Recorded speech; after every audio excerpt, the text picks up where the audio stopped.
Ho, and welcome back to Let's Play Dragon Ball Z Budokai 3. I'm Paper Mario Guy here. And in the last episode, we were playing through the Cell Saga in Piccolo's story.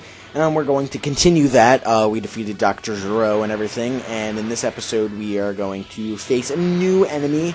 I don't think we've actually faced him in the particular form that I'm going to be facing him, and I am referring to Cell. If you couldn't tell, did not mean to rhyme there. Didn't mean to, and my voice was super quiet there. Sorry about that. I need to move my mic a little closer to my mouth. Anywho, all right, more Yajirobe talk. Jesus Christ. Anywho, we're gonna go in here and I'll talk about it then. So my recording setup is a little weird, and I swear on my life, if this gives me problems, if my charger has to act up during this recording, I mean, my laptop battery is nearly dead, and it's just being so freaking stupid. Like, I don't understand why there's such a big problem with my laptop charger. Like, it always has to give me problems. Anywho, what I was saying, was my recording setup is a little weird right now. I feel a little cluttered and not claustrophobic, but I mean, it's just the way I used to have my setup was it was a lot more just comfortable. Like, I had more space, and you're gonna teleport. Yeah, I just had a lot more space, and everything was just more. I don't know. It took me a little while to figure out the setup, but once I got it down pat, I mean, it felt pretty comfortable to me. And I enjoyed it, and now everything's kind of new, and I have to kind of experiment with things. So, like, the way I used to have it was, I used to have, where I used to roll behind my, desk, and, just kind of look at my TV, because it was, like, right in front of my desk.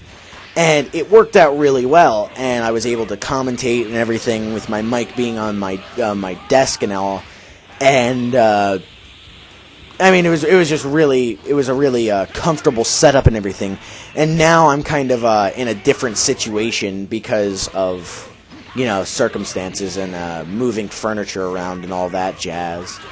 But I mean, I think this will work for the time being. But I do definitely want to experiment with different setups. But I mean, that was pretty much it. That's all I wanted to talk about for setup wise. As far as Imperfect Cell, I actually do want to talk about him because there's something interesting, I think, for me personally, is I really like Imperfect Cell. In fact, I like him more than Perfect Cell, and I like him more than Semi-Perfect Cell, if that's what you want to call him. Second form, I don't know what people call him, but I call him Semi-Perfect Cell, because that's pretty much what he was, in a nutshell.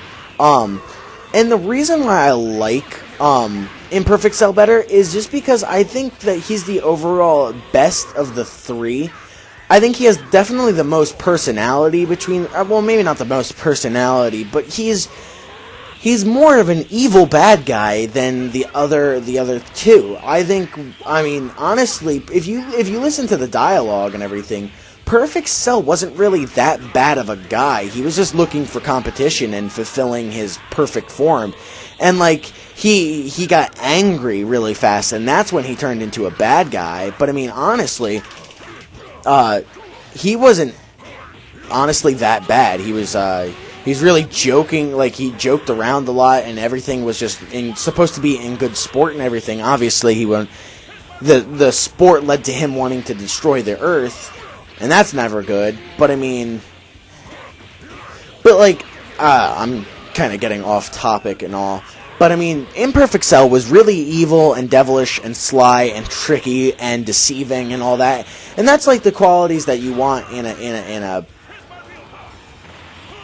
a bad guy.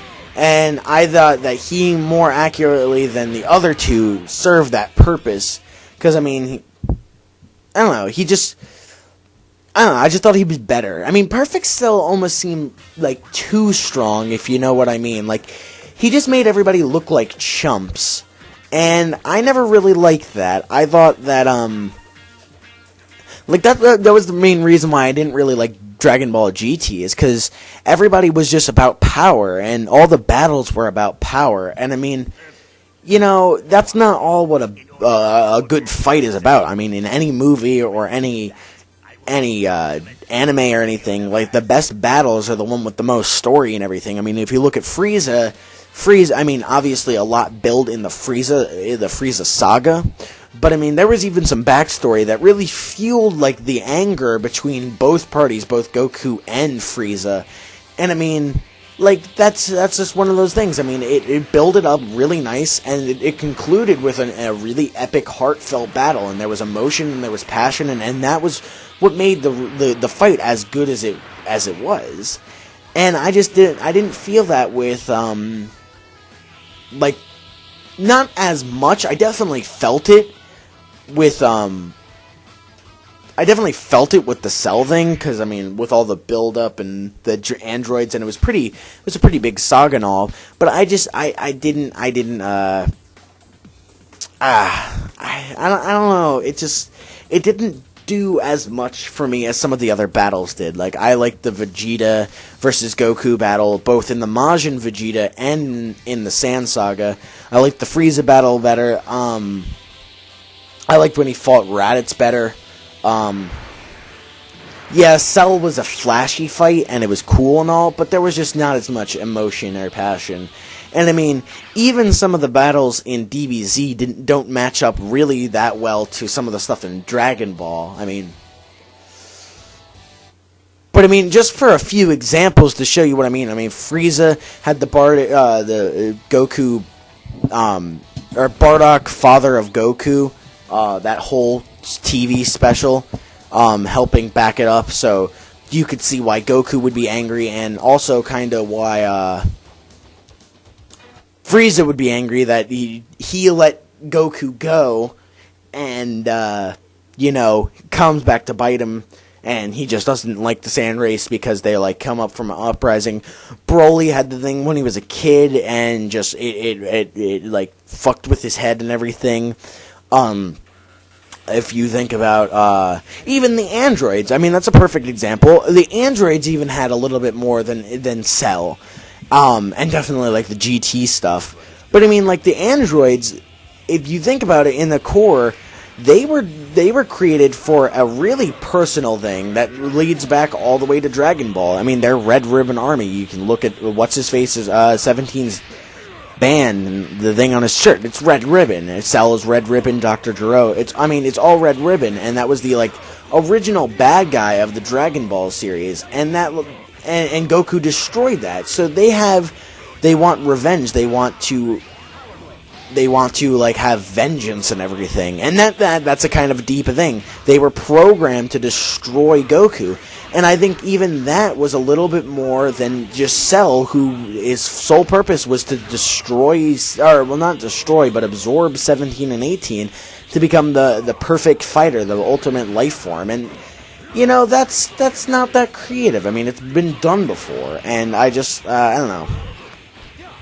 There's just so many different things, and that Raditz, it's his brother and everything. And oh my god, if I lose to you, 17, because of fucking how annoying your little power bars is, or your little weak attacks, I'm gonna be angry. But I mean, yeah, Raditz is his brother. He defied him, and Nappa and Vegeta, they wanted to conquer it, and they wanted the Dragon Balls and everything. But I mean, the amount of damage that they did, and the fact that Goku, or Kakarot, whatever you want to call him, didn't join was another factor that really, like, fueled the fire and everything. So I mean, I don't know.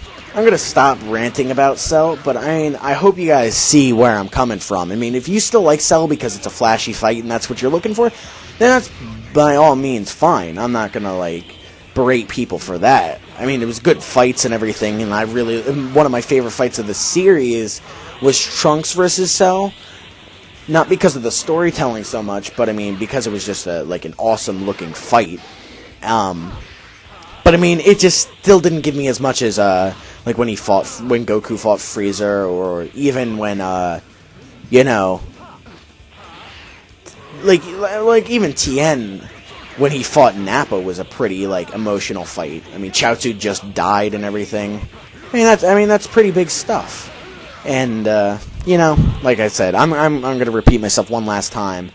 But, I mean, you just didn't really see that too much in the Cell Saga. And that was, a little disappointing. I was expecting a little bit better.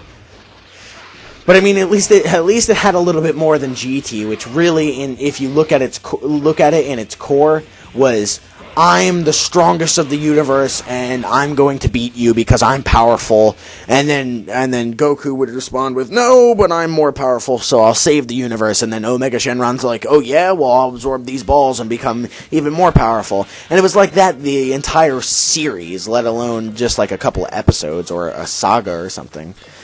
But, god damn it. I'm Paper Mario Guy. I'll see you in the next episode for more DBZ Budokai 3. Bye.